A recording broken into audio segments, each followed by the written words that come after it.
Olá, tudo bem? É um prazer estar com vocês mais uma vez aqui no nosso canal Serviço Cristão. Eu queria iniciar esse vídeo expressando a minha gratidão, a minha felicidade pelo apoio de todos vocês que estão aí nos auxiliando no avanço e crescimento do nosso canal. Graças a Deus a gente já chegou à marca aí de 500 inscritos e eu tenho certeza que com o apoio de vocês a gente vai continuar avançando para frente e para o alvo, Deus quiser. É o seguinte, hoje a gente vai ver mais um tema novo. Esse tema certamente ele vai ser muito relevante para as nossas vidas, assim como demais temas que a gente já gravou aqui no nosso canal. Creio que esteja sendo relevante para você também. Só que antes de iniciar o nosso tema de hoje, eu queria fazer o seguinte. Eu queria convidar você que ainda não se inscreveu no nosso canal a se inscrever. Queria que você ativasse aí o sininho também para não perder nenhuma das nossas notificações. E queria que você deixasse aí aquela curtida, certo? A sua curtida ela é muito importante para o crescimento do nosso canal. Sem contar também, amigos, que eu queria fazer aí um apelo para vocês, para que vocês pudessem deixar o vídeo rolar até o fim. Precisamos atingir uma marca aí durante um período de tempo. Se você deixar com que o vídeo ele role até o fim, certamente você vai estar, de mais uma forma, nos ajudando muito, tá certo? Muito bem, vamos iniciar o nosso tema, Histórias da Profecia. Hoje nós vamos ver a história do príncipe rebelde. Na verdade, a gente vai ver especificamente como foi que o mal ele surgiu no mundo, onde foi que o mal surgiu, por meio de quem que o mal surgiu e como foi que ele surgiu. Só que antes de iniciar o nosso tema, eu queria convidar você a tomar a sua Bíblia.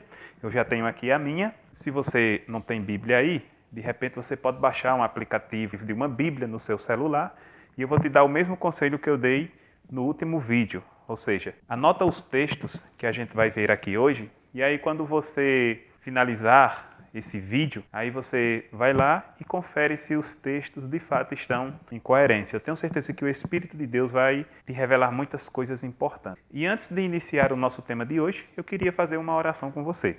Vamos orar? Querido Deus, obrigado pela circunstância tão favorável que temos nesse momento de poder estudar mais um tema da Tua Palavra. Peço que o Senhor fale poderosamente conosco, com todos os que estão acompanhando, Senhor, o nosso canal, em nome de Jesus. Amém. Muito bem, queridos. Veja só, o príncipe rebelde. Quem é esse príncipe rebelde? O que é que a Bíblia fala a respeito dele? Eu queria convidar você para ler, primeiramente, aqui no profeta Isaías, no capítulo 14, e o versículo 12 e verso 13. Olha o que é que a Bíblia fala a respeito desse príncipe rebelde. Como caíste do céu, ó estrela da manhã, filho da alva, como foste lançado por terra, tu que debilitavas as nações. Tu dizias no teu coração, eu subirei ao céu, acima das estrelas de Deus, exaltarei o meu trono, e no monte da congregação me assentarei nas extremidades do norte. Verso 14. Subirei acima das mais altas nuvens e serei semelhante ao Altíssimo. Veja só, quem que nutriu esse pensamento maquiavélico no seu coração? Ou seja, quem criou o mal? A Bíblia fala que Deus ele é o Criador de todas as coisas. A Bíblia fala que os céus por sua palavra se fizeram, o exército dele pelo sopro de sua boca. Então Deus criou todas as coisas exceto o mal. Ou seja, Deus criou um anjo perfeito. Só que esse anjo perfeito, ele passou a nutrir um sentimento egoísta no seu coração. E o sentimento que ele passou a nutrir no seu coração era esse, olha, o desejo de ser semelhante ao Altíssimo. Ele dizia em seu coração, serei semelhante ao Altíssimo. Esse anjo, ele se chamava Lúcifer. E a Bíblia, ela nos revela que Lúcifer, entre os anjos, ele era o anjo que possuía mais autoridade no céu. E crê-se que Lúcifer, ele era o regente do coral celestial. Só que o seu poder começou a fazer com que este anjo se ensoberbecesse e nutrisse o pensamento de querer ser igual a Deus. Só que, para que ele pudesse montar o seu governo, ele tinha que atrair para si os seres que lhe apoiassem nessa ideia maquiavélica. Mas veja só o que é que a Bíblia fala mais a respeito desse anjo. No livro do profeta Ezequiel, no capítulo 28, verso 15, a palavra do Senhor declara que ele era perfeito nos seus caminhos, desde o dia em que ele foi criado, até que se achou iniquidade nele. Ou seja, a Bíblia faz menção de que esse anjo era um anjo perfeito, desde quando foi criado, porém achou-se iniquidade ou então pecado nele, certo? Entenda, como eu falei para vocês agora há pouco, Deus criou um anjo perfeito.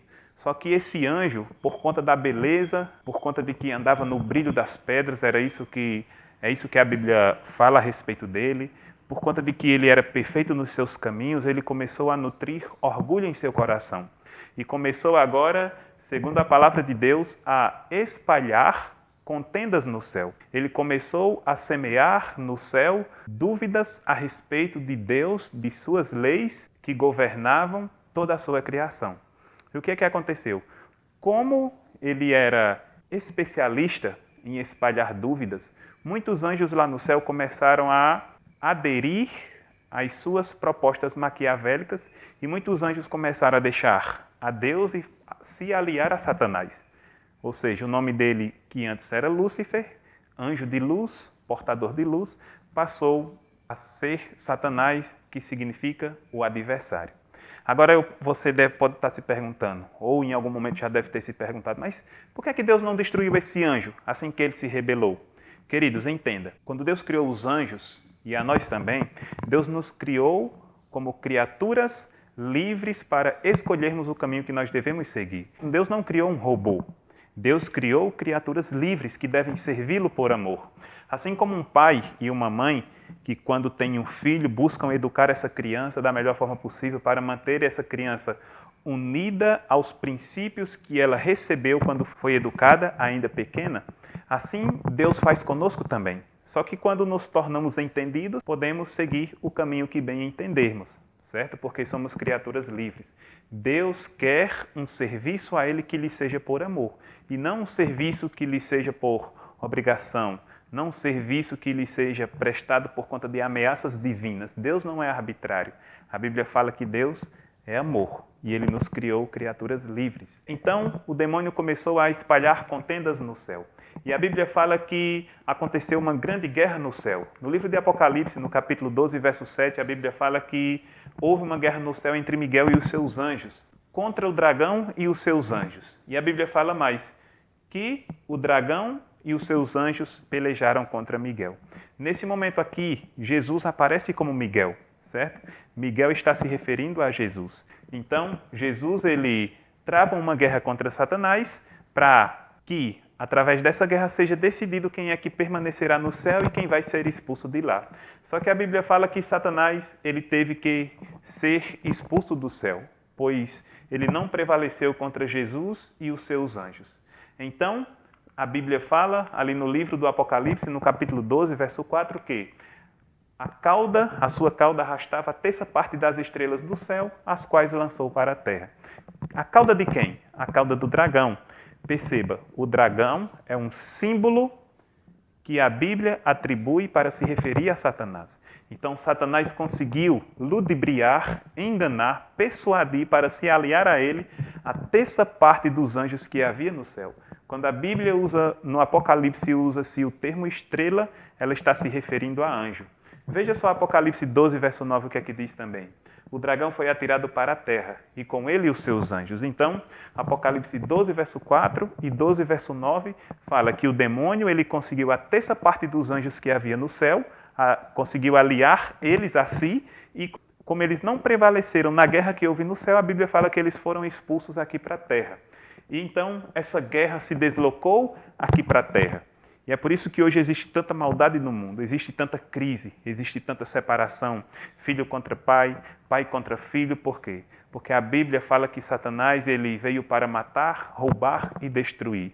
Então o trabalho do inimigo é causar destruição, causar separação, levar sofrimento até as pessoas. Satanás usa alguns métodos de trabalho para enganar as pessoas aqui na terra. Veja um deles. Primeiro, ele semeia o engano, disfarçado com o manto da religião, maquiado com a máscara da religião. Satanás, ele engana as pessoas, pregando uma mentira como se fosse uma verdade. Jesus se referiu a ele como o pai da mentira. Satanás é o pai da mentira. O Apocalipse se refere a ele como o sedutor de todo mundo. E ali no livro do Apocalipse também, no capítulo 16, verso 14, a Bíblia fala que eles são espíritos de demônios e operadores de sinais. Veja só, Hoje nós estamos envolvidos em uma grande guerra espiritual. Essa guerra se chama o Grande Conflito. O palco desse grande conflito é o nosso coração. O troféu desse grande conflito é a nossa vida. Hoje somos nós quem decidimos de que lado é que nós vamos ficar, se do lado de Deus ou então do lado do inimigo. Satanás também ele opera falsos milagres. Ali no Evangelho de Mateus, no capítulo 24, verso 24, a Bíblia declara que nos últimos dias surgiriam falsos cristos e falsos profetas, operando sinais e prodígios para tentar enganar, se possível, os próprios eleitos. Quem seriam os próprios eleitos? Aquelas pessoas que dedicam tempo diariamente para estudar a palavra de Deus, para se aprofundar na palavra de Deus. Então, Satanás ele busca destruir, inclusive, estes que dedicam tempo diariamente para estudar a palavra de Deus. Então, o inimigo ele opera sinais e prodígios, ele opera as curas, ele opera os milagres, ele faz as pessoas enriquecerem e com isso ele consegue atrair multidões para si. Queridos, enquanto as pessoas ouvem pregações de falsos profetas prometendo a prosperidade, prometendo a cura, prometendo bênçãos incondicionais, enquanto tudo isso acontece, uma coisa muito grave também está acontecendo.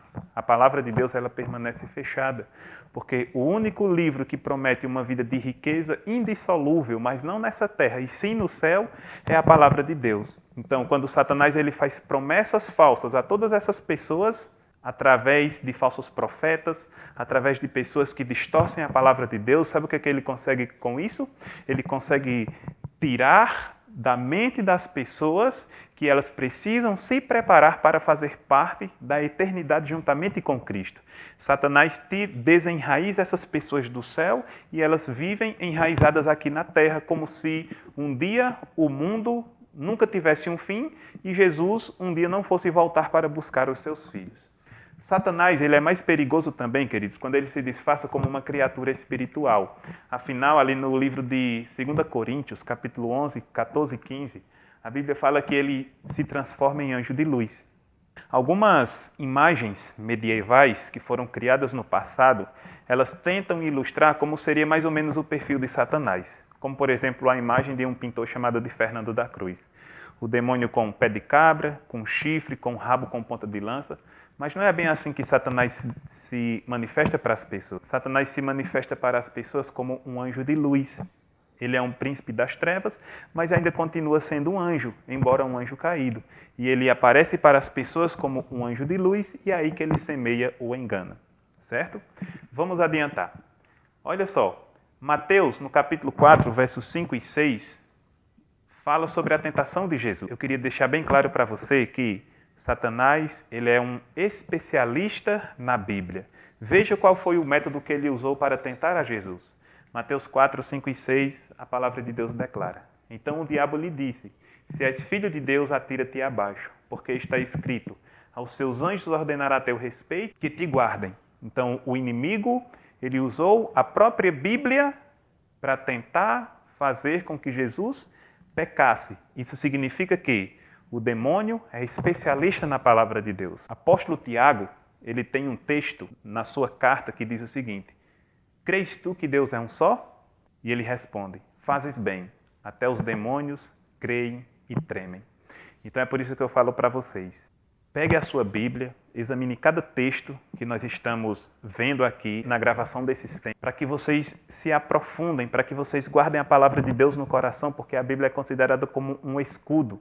Então, quando Satanás lançar os seus dardos inflamados, o que vai acontecer? Esse escudo da palavra de Deus vai entrar em ação, vai te defender contra as tentações do inimigo e você vai permanecer inabalável. Satanás está irado contra um povo nessa terra. Não pense que o diabo está irado contra todas as pessoas. Todo aquele que não tem a Cristo como autor e consumador da sua fé, infelizmente esse, a Bíblia declara que já está condenado. Só que aqueles que ainda não têm a Jesus como autor e consumador da sua fé, hoje têm a oportunidade de reverter essa situação e de ser não apenas um candidato, mas um eleito à salvação eterna. Satanás está irado contra um povo nessa terra. E essa ira de Satanás se destina a um povo cujas características se associa a Apocalipse capítulo 12, verso 17, que declara o seguinte: Irou-se o dragão contra a mulher e foi pelejar com os restantes da sua descendência, os que guardam os mandamentos de Deus e têm o testemunho de Jesus, e se pôs em pé sobre a areia do mar. Então Satanás está irado contra quem? Contra aqueles que guardam os mandamentos de Deus e mantêm o testemunho de Jesus. Satanás não está irado contra as pessoas que não fazem a vontade de Deus. Satanás não está irado contra as pessoas que já vivem no mundo das drogas. Não está irado contra o pai que trai a sua esposa e faz os seus filhos sofrer. Não está irado contra aqueles que metem a cara na bebida como se a única solução para os seus problemas fossem esses. Satanás está irado contra aquelas pessoas que temem a Deus, contra aquelas pessoas que guardam os mandamentos do Senhor, contra aquelas pessoas que buscam honrar ao Senhor. Entretanto, sobre estas pessoas também repousa uma responsabilidade. Estas que têm esse perfil de guardar os mandamentos, de obedecer ao Senhor, têm a responsabilidade de transmitir o que têm para as pessoas que não têm, a fim de que essas pessoas que não têm, que hoje não são alvos da ira do inimigo, passem a ser. Porque isso é uma coisa boa, sabe por quê? Quando somos alvo da ira do inimigo, nós somos alvo da benevolência e do amor de Deus. Aí eu pergunto, você quer ser alvo do quê? Você não quer ser alvo do Satanás de forma nenhuma? Ou você quer ser alvo do amor e da benevolência de Deus? Então, veja o que a palavra de Deus fala. Queridos, a Bíblia fala que, como o mal surgiu no mundo, o mal também um dia acabará. Veja o que a Bíblia fala no profeta Isaías, capítulo 14, versículo 15. Contudo, serás precipitado para o reino dos mortos. Satanás será destruído, a morte será destruída, os problemas serão destruídos. E o que se segue a isso é uma vida perfeita, uma vida de nobreza e uma vida de eterno serviço a Deus. Eu pergunto, você não tem o desejo de fazer parte de uma pátria como essa? Não uma pátria hierárquica, mas uma pátria onde os filhos de Deus têm o direito de se expressar. Amigos, a Bíblia ela é um livro que nos revela os segredos do palco do grande conflito. Você está envolvido nesse grande conflito nesse momento. E a Bíblia ela declara que você precisa conhecer a verdade para que a verdade liberte você. João capítulo 10, verso 10, declara que o ladrão vem somente para roubar, matar e destruir. Porém, Jesus declara, eu vim para que vocês tenham vida e a tenham em abundância. Eu pergunto, você tem o desejo de desfrutar da vida que Cristo quer dar para você? Hoje você precisa tomar uma decisão importante ao lado de Cristo. Você precisa dar um chute nas propostas do inimigo e você precisa correr para o abraço das propostas que Cristo quer ter para a sua vida. Se você tem o desejo de se preparar para todos os dias, por meio da palavra de Deus, se revestir da armadura de Deus para permanecer inabalável contra os ataques de Satanás, eu quero orar com você nesse momento. Feche os seus olhos e vamos falar com Deus.